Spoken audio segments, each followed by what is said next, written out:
मित्रों, आप सभी का देवप्रयागम आईएएस के इस यूपी स्पेशल और यूपी पीसीएस स्पेशल की क्लास में स्वागत है। और हम लोग बिल्कुल बिना थके डटे हुए हैं और शुरुआत कर दे रहे हैं अपने अगले टारगेट की। आपने समीक्षा अधिकारी, सहायक समीक्षा अधिकारी का एग्जाम दे दिया। आपके पेपर कुछ लोगों के अच्छे हुए हैं, कुछ लोगों के थोड़ा सा कम अच्छे हुए हैं। कुल मिलाकर के लगभग अच्छे खासे जो रहे वो 45 से 55 के बीच में हिंदी पहुंच रहे हैं। 70 से और 80 के बीच में आप जीएस का एक बड़ा स्कोर 70 से 80 के बीच में है, लगभग ये आंकड़ा है। और हमें लगता है कि 120 के आसपास आप सामान्य रूप से 120 प्लस जो रहेंगे वो निकल जाएंगे।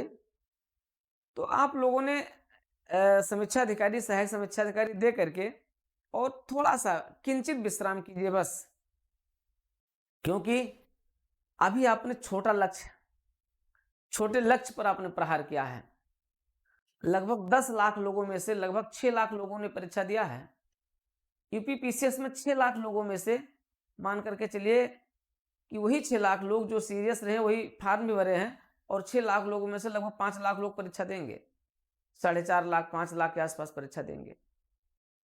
ये कुल आंकड़ा है। तो आपको बिना रुके बिना थके आगे बढ़ जाना है, बिल्कुल विश्राम नहीं करना है और तुरंत अब लग जाइए आप अपने बड़े लक्ष्य के प्रति। और बड़ा लक्ष्य यूपी पीसीएस 2024। वही सब कुछ पढ़ना है, वही सब कुछ पढ़ना है। लेकिन आपने जितना पढ़ा उस पढ़ाई के हिसाब से पेपर का पैटर्न बदला रहा। अब ये जरूरी नहीं है कि यूपी पीसीएस 2024 में भी पेपर ऐसे ही आएगा, या ये भी जरूरी नहीं कि ऐसा नहीं भी आएगा। दोनों बातें हैं। मतलब आप इस चीज़ की किंचित जो है ना तो गारंटी ले सकते हैं कि पेपर इसी के आसपास रहेगा, लेकिन फिलहाल आपको इसी एंगल से लेकर के चलना है कि पेपर चाहे ऐसे रहे चाहे वैसे रहे, आपका जो स्कोर है वो एक सम्मानजनक स्कोर आपको मिलना चाहिए। सम्मानजनक स्कोर यूपी पीसीएस के लिए भी तो आप जानते हैं, तो 90 के नीचे तो कोई सवाल ही नहीं है। 90, 95 प्लस पर ही आपको ध्यान रखना होगा। 95 प्लस, 90 प्लस के ऊपर आपको ध्यान रखना होगा। तो मित्रों, बिना रुके बिना थके हम लोग आगाज फिर से कर रहे हैं। टारगेट अभी तक आपका यूपी पीसीएस और समीक्षा अधिकारी दोनों चल रहा था। अब हम लोग टारगेट बना करके यूपी पीसीएस 2024 को टारगेट बनाए हैं। इस टारगेट में ये क्लास निरंतर आपको मिलेगी। 30 दिवसीय ये आपकी जो पूरी क्लास होगी 30 दिन की, ये बिल्कुल टारगेटेड रहेगी। एक बार संपूर्ण जीएस, करंट अफेयर सब कुछ रिवीजन किया जाएगा, लेकिन उसके साथ एक बड़ा लक्ष्य आपका है। उधर आप जिस प्रकार से हिंदी को लेकर के चल रहे थे, उसी प्रकार से आपको सीसेट को लेकर के चलना है। दोनों पर बराबर ध्यान देना है और सीसेट पर विशेष ध्यान देना है, क्योंकि सीसेट ही है जो आपको क्वालिफाई होने से रोक लेता है। कभी कभी क्या आप पिछले 3 सालों से देख रहे हैं कि आप जीएस को क्वालिफाई कर रहे हैं, लेकिन सीसेट ने आपको डिसक्वालीफाई करा दिया है। इसलिए आपके साथ बड़ी ही एक्सक्लूसिव क्लास चलेगी, सीसेट की चलेगी। सीसेट में आपको लेकर के चलना है अंतर्वैयक्तिक कौशल, हम लोग लेकर के चलेंगे। हम लोग संप्रेषण कौशल को लेकर के चलेंगे। हम लोग डिसीजन मेकिंग को लेकर के चलेंगे। और उसके जो अब तक प्रश्न पूछे गए हैं उन सारे प्रश्नों को हम लोग हल करेंगे। लगभग 10 साल के सीसेट से जुड़े जो प्रश्न इस तरीके से रहे उनको सबको हल भी किया जाएगा। तो ये पूरा कंटिन्यू चलेगा ये। और हमें लगता है कि अगर आप इसको फॉलो करते हैं तो आप निश्चित रूप से विजेता बन सकते हैं, जिसके लिए आपको डीपीआईएस यूट्यूब चैनल को फॉलो करना पड़ेगा। डीपीआईएस यूट्यूब चैनल को आज और अभी आपको सब्सक्राइब कर लेना होगा, लाइक कर लेना होगा, और जो भी चीज़ें उसमें होती हैं, जो क्लिक दबाई की जाती है, जो भी बटन दबाई जाती है, सब कुछ आप कर लीजिएगा, क्योंकि आपको सीसेट और जीएस यूपी पीसीएस 2024 तक कंटिन्यू आपको डीपीआईएस यूट्यूब चैनल पर आपको कंटिन्यू मिलेगी। सुपर एक्सक्लूसिव क्लास के रूप में हम यूपी स्पेशल लेकर के चलने जा रहे हैं, जो आपके साथ लगातार यूपी स्पेशल चलेगी और ये आपका बेस तैयार करेगी आपके मेंस के लिए भी। तो प्रीलिम्स और मेंस दोनों के लिए रहेगा, लेकिन ये प्रीलिम्स के लिए स्पेशली रहेगी। मेंस के लिए आपकी क्लास स्पेशली शुरू हो रही है, तो वो भी आपकी चलती रहेगी। लेकिन जैसे ही प्रीलिम्स आपका होगा तुरंत आप यूपी स्पेशल पर बिल्कुल लग जाएंगे। आप देखेंगे इस बीच आपकी कितनी बेहतरीन तैयारी हो गई है। तो मित्रों इन सभी को लेकर के चला जाएगा। और आते हैं बताते हैं आपको, जैसे सीसेट में हम आपको लेकर के चलेंगे। सबसे पहले हम आपको संप्रेषण कौशल आपका पूरा रिवीजन कराएंगे।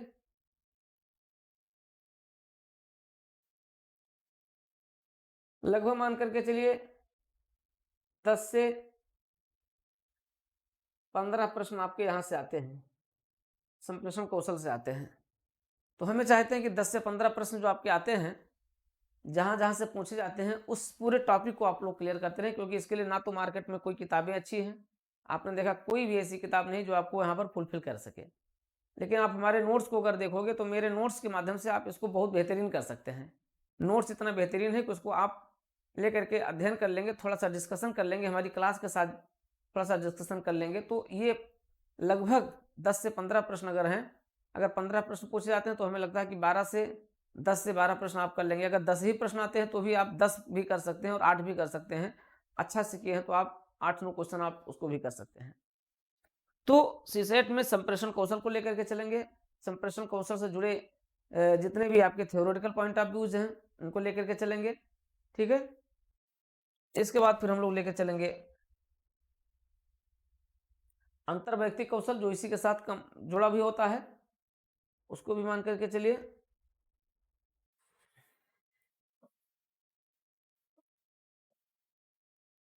अंतर्वैयक्तिक कौशल होगा, ये आपको चलेगा।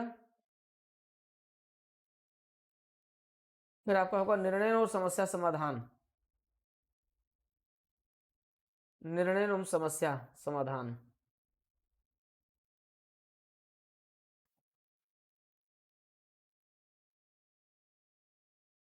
डिसीजन मेकिंग पर आप जानते हैं, डिसीजन मेकिंग पर, निर्णय एवं समस्या समाधान पर भी आपके लगभग कभी कभी 5-6 प्रश्न आते हैं, नहीं तो आपके 5 से 10 प्रश्न, कभी कभी 10-10 प्रश्न भी आए हुए हैं।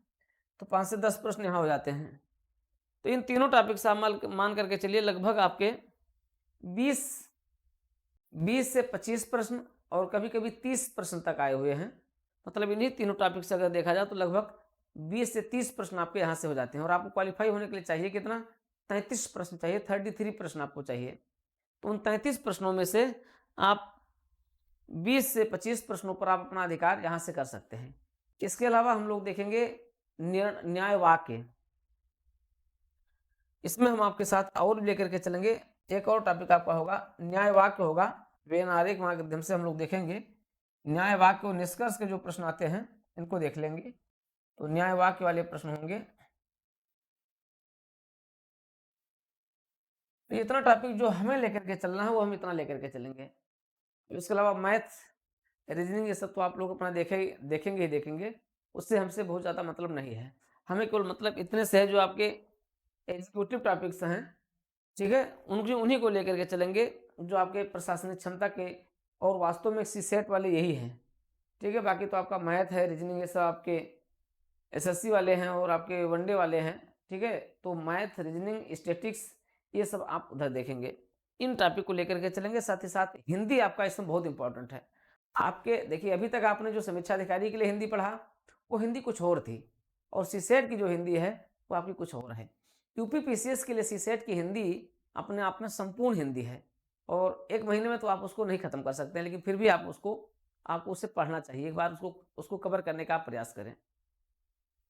तो इसी प्रकार से इंग्लिश भी है। इंग्लिश जो आप एक्टिव पैसिव डायरेक्ट इनडायरेक्ट वगैरह जो आप पढ़ते रहे हैं, अनसीन पैसेज जो रहा है, तो वहाँ से भी आप कुछ प्रश्नों को हल कर सकते हैं। तो अगर आप हिंदी के अगर मान लिया 10 से 12 प्रश्न आते हैं, अगर 10 प्रश्न आप हिंदी के कर ले जाते हैं, 20 प्रश्न यहाँ से कर लेते हैं तो 30 प्रश्न हो जाएंगे, ठीक है।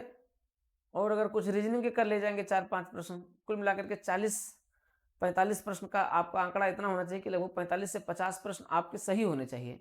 और जब सही होंगे तो फिर कमीशन के अगर 2-3-4 प्रश्न अगर इधर उधर भी होंगे तो आप मान करके 33 और 35 प्रश्न आप सही करके आ गए हैं, तो 35 प्रश्न आपका सही है तो आप क्वालिफाई हो जाएंगे। और ये इस क्वालिफाई को होने के लिए आपको 1 महीना के लिए जबरदस्त मेहनत करनी पड़ेगी, क्योंकि इस बीच आपको नातेदारी रिश्तेदारी भी खूब निभानी होगी है। लेकिन सबसे बचे रहिए, कहीं नहीं जाना है, न नातेदारी जाना है, न रिश्तेदारी जाना है, न भाईचारी जाना है, कहीं नहीं जाना है।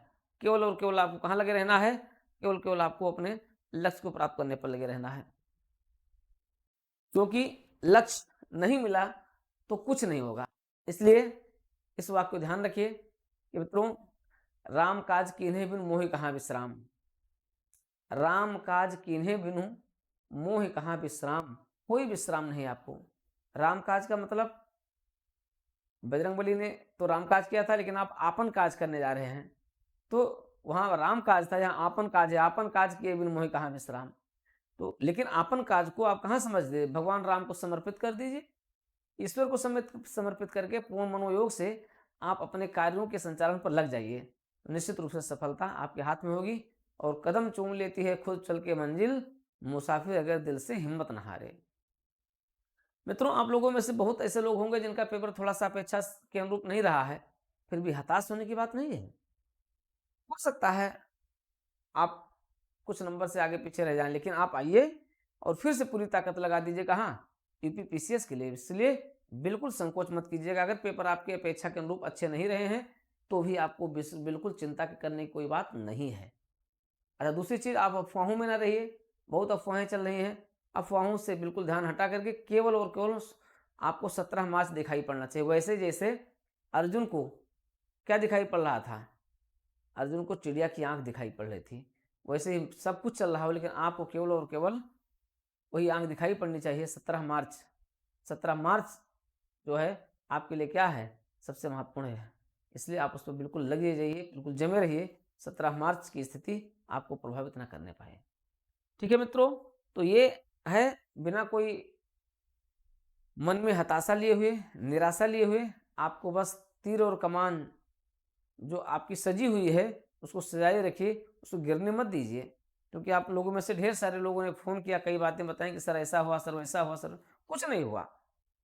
बिल्कुल तीर कमान रखना मत, चढ़ाए हुए हैं कमान अपने बाजूबंद पर, तो बिल्कुल बाजूबंद पर चढ़ाए रहिए और आगे चलिए, आगे बढ़िए और शुरू कर दीजिए अब यूपीपीसीएस 2024। लक्ष्य यूपीपीसीएस 2024, साध्य यूपीपीसीएस 2024, बिल्कुल साध्य और लक्ष्य यही मान करके क्या करना है आपको, बिल्कुल डट जाना है, बिल्कुल लड़ जाना है। तो आइए शुरुआत करते हैं किसी महत्वपूर्ण टॉपिक से।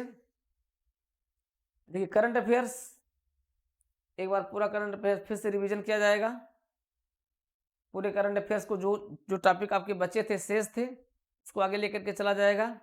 जैसे अभी कई योजनाएं परियोजनाएं थी और डिफेंस की और भी कई ऐसे थे जो आपको करंट अफेयर्स को लेकर के चलेंगे हम लोग।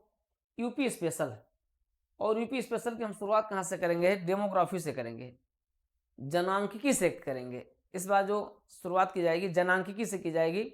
विश्व, भारत, उत्तर प्रदेश पूरा लेकर के चलेंगे एक साथ जनांकिकी, क्योंकि वहां से आपके देखिए इस बार भी आपके 3-4 प्रश्न वहां से आ गए हैं। तो जनांकिकी आपके लिए बहुत महत्वपूर्ण रहेगा और ये सबसे इंपॉर्टेंट रहेगा, वहां से लेकर के चला जाएगा। ठीक है, उसके बाद फिर एमसीक्यू, डेली आपके साथ एमसीक्यू प्रश्नों पर भी चर्चा की जाएगी। नहीं अगर डेली होगा तो अल्टरनेट करके इस पर चर्चा होगी। एक पेपर आपके साथ डेली चर्चा करेंगे, ठीक है, जिसमें करंट अफेयर्स के भी क्वेश्चन होंगे और भी आपके प्रश्न होंगे। तो एक पेपर के साथ आपके साथ डेली चर्चा करेंगे। आपको अपनी स्पीड भी इसके साथ मेंटेन करना है। आपके लिए बहुत बड़ी समस्या क्या रही इसमें, स्पीड की रही है।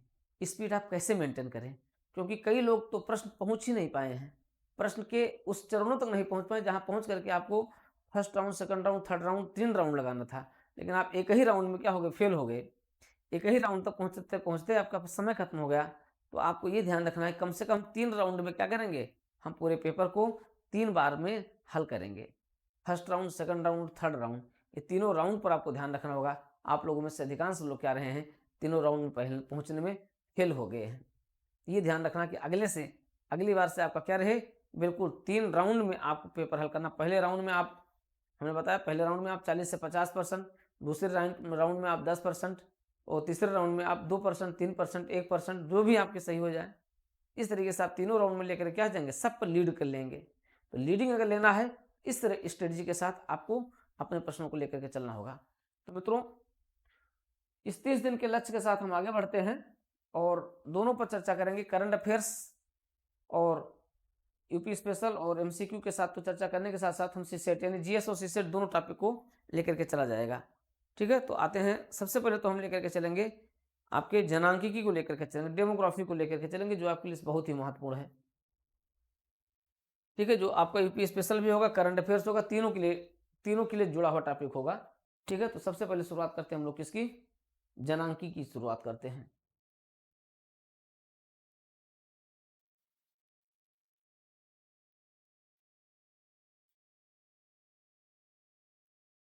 जीएस में हम लोग शुरुआत करेंगे जनांकिकी की।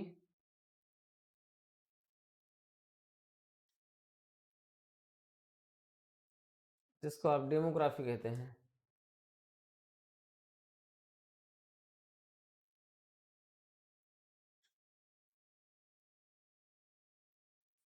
इसको हम लोग संक्षिप्त में अध्ययन कर लेंगे। क्या क्या पढ़ना है इसमें, इसमें आपको पढ़ना है जनसंख्या पढ़ना है,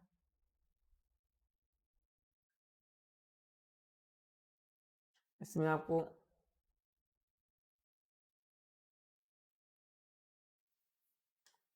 नगरीकरण पढ़ना है, जनसंख्या पढ़ना है, नगरीकरण पढ़ना है। ठीक है, और आपको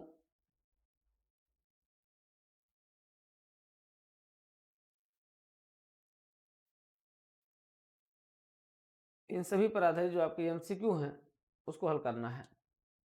जनसंख्या में हम लोग पढ़ेंगे, जल्दी जल्दी पूरा पढ़ेंगे। विश्व की जनसंख्या, भारत और यूपी, तीनों को संक्षिप्त में, ये नहीं कि पूरा कहानी किसी पूरा पढ़ना है, सब आप पढ़े हुए हैं, बस यूपी की पढ़ेंगे। और इसमें आप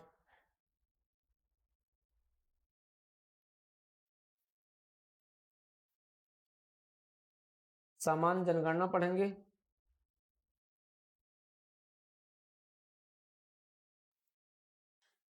फिर आप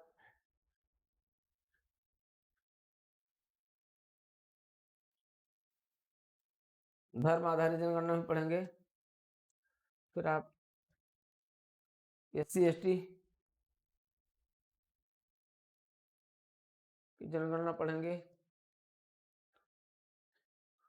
और आप धर्म आधारित हो गई, SC ST की जनगणना हो गई। ठीक है, इनका सबका हम लोग अध्ययन करेंगे एक सामान्य रूप में, विश्व स्तर पर, भारत के स्तर पर और यूपी के स्तर पर। साथ ही साथ इसके हम MCQ प्रश्नों को देखेंगे। ठीक है, तो ये रहेगा आपका जनसंख्या में। तुरंत हम लोग शुरुआत कर ही देते हैं, और इसी में आपके करंट अफेयर्स के साथ रहेगा। ये आपके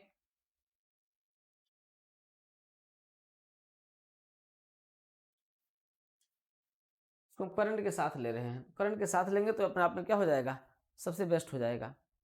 ठीक है, तो करंट के साथ इसको लेकर के चला जाएगा, पूरे को अपडेट किया जाएगा। और इस अपडेशन के क्रम में हमें लगता है कि यूपीपीसीएस 2024 में विश्व की जनसंख्या से प्रश्न पूछा जा सकता है।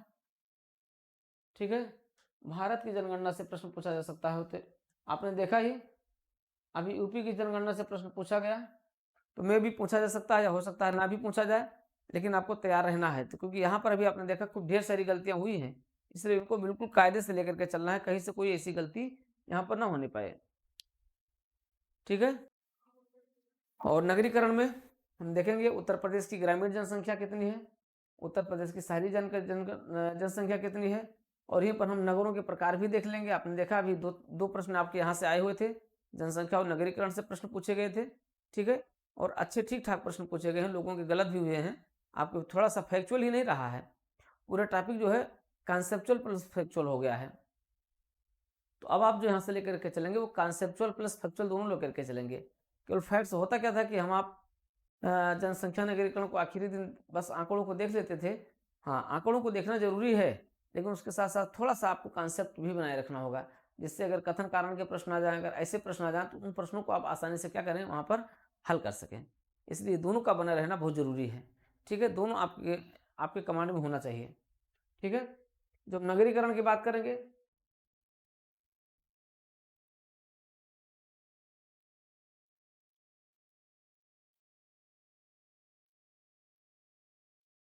नगरीकरण में भी हम देख लेंगे विश्व के नगरीकरण या शहरीकरण, ठीक है, और फिर भारत में नगर, और फिर हम देख लेंगे उत्तर प्रदेश में, ठीक है। तो इस तरीके से भारत में नगरीकरण, विश्व में नगरीकरण और उत्तर प्रदेश में नगरीकरण, ये आपका हो जाएगा, ठीक है। तो यहाँ से आपका नगरीकरण का टॉपिक पूरा कर लिया जाएगा। जनसंख्या हो गया, नगरीकरण हो गया, और यहीं पर फिर क्या होने लग जाएगा, फिर हम लोग के एमसीक्यू क्वेश्चन हो जाएंगे। जनसंख्या और नगरीकरण पूरा एक सेट पूरा आपका हो जाएगा, जिसको आप बहुत अच्छे से कर सकते हो। लगभग उसी में से क्या है प्रश्न आपके आते ही रहते हैं।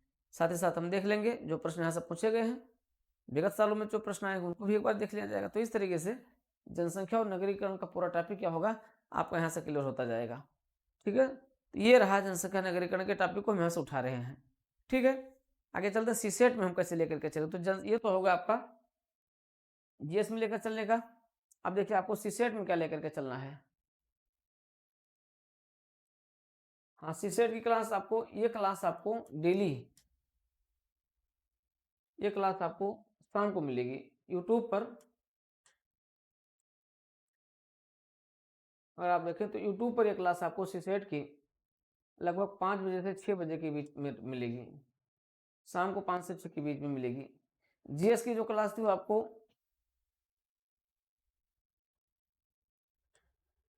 जो जीएस की क्लास थी, ये क्लास आपको मिलेगी 8:30 बजे से 9:30 बजे के बीच मिलेगी।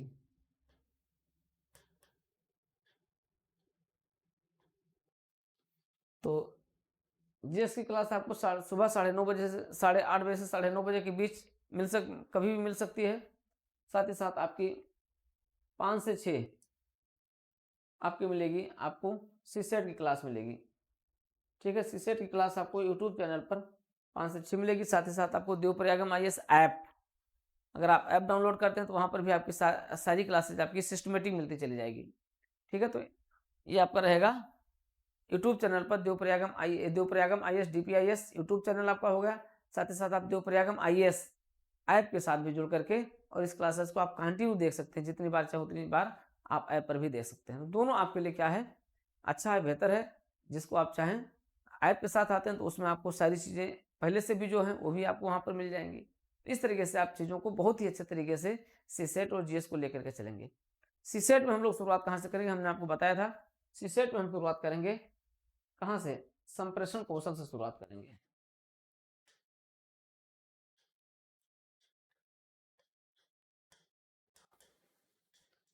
हम शुरुआत करेंगे कहाँ, संप्रेषण कौशल से। कम्युनिकेशन स्किल जो आपके लिए बहुत महत्वपूर्ण है। देखिए इसलिए इंपॉर्टेंट है कि ये कौशल ही होता है, संप्रेषण ही होता है। संप्रेषण जिसे हम संचार कहते हैं, ठीक है। ये किस लिए इंपॉर्टेंट है, संचार क्या है, संप्रेषण क्या है, इंपॉर्टेंट ये होता है किसी भी प्रशासनिक अधिकारी में आप कम्युनिकेशन स्किल को कैसे डेवलप करेंगे, कम्युनिकेशन स्किल को आप कैसे जो है मल्टी डायमेंशन में लेकर के जाएंगे, ये आपके लिए बहुत महत्वपूर्ण होगा। और ये आपका तब होता है जब आप पहले से ही, अभी से ही आपको जब सिविल सर्विसेज में जाना है तो आप पहले से उसकी पूरी तैयारी करके जा रहे हैं। तो ये आपके लिए बहुत इंपॉर्टेंट है।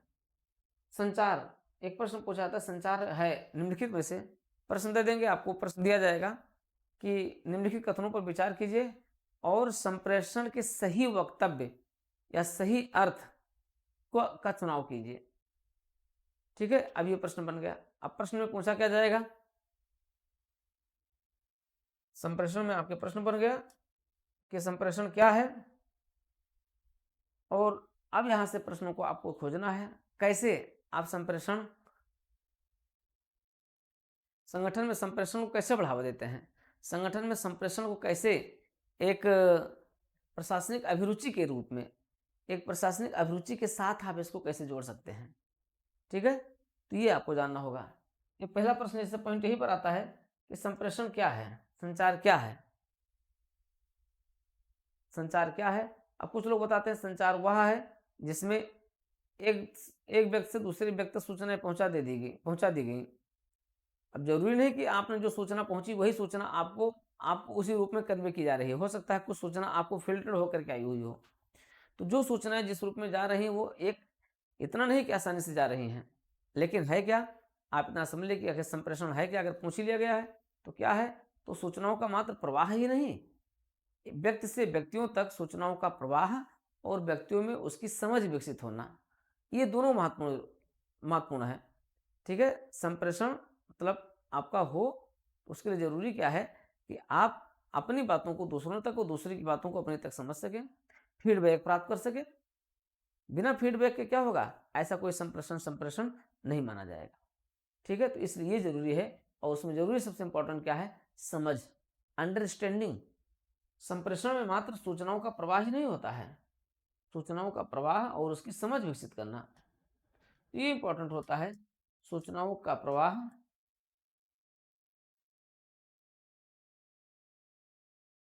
एक व्यक्ति से दूसरे व्यक्ति तक, और प्लस उसकी समझ,